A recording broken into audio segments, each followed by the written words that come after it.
আউযুবিল্লাহি মিনাশ শাইতানির রাজিম। বিসমিল্লাহির রহমানির রহিম। সম্মানিত দর্শক শ্রোতা, আসসালামু আলাইকুম। আশা করি আল্লাহর ইচ্ছায় আপনারা সবাই ভালো আছেন। আলহামদুলিল্লাহ, আমিও ভালো আছি। আজ আমি আপনাদের সামনে একটা অত্যন্ত মূল্যবান এবং গুরুত্বপূর্ণ আলোচনা নিয়ে উপস্থিত হয়েছি। আজকের আলোচনা রহমানিয়া লাইব্রেরির পবিত্র নিয়ামুল কুরআন নামক কিতাবের 21 নম্বর পৃষ্ঠা থেকে নেওয়া হয়েছে। আজকের আলোচনা আমরা সবাই জানি, মহান আল্লাহ তাআলার 99টি নাম রয়েছে।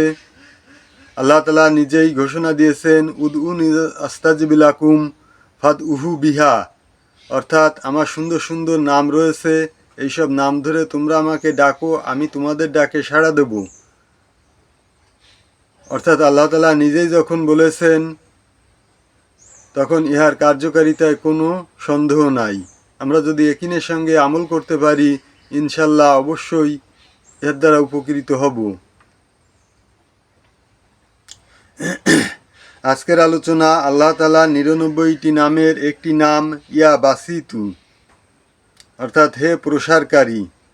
ফজরের নামাজের পর হাত উঠাইয়া এই নাম 10 বার পড়িয়া হাত মুখের উপর মালিশ করিলে কখনো অন্যের মুখাপেক্ষী হইবে না ও রুজিতে বরকত হইতে থাকিবে। সম্মানিত দর্শক শ্রোতা, এই ছিল আজকের আলোচনা। আশা করি আজকের আলোচনা আপনাদের সবার কাছে খুবই ভালো লেগেছে। এই ধরনের আলোচনা নিত্য নতুন সবসময় পেতে আমার চ্যানেলটাকে সাবস্ক্রাইব করবেন এবং আত্মীয় বন্ধুবান্ধবদের মাঝে বেশি বেশি শেয়ার করে ছড়িয়ে দেওয়ার অনুরোধ রইল, যাতে সবাই দেখার সুযোগ পায়।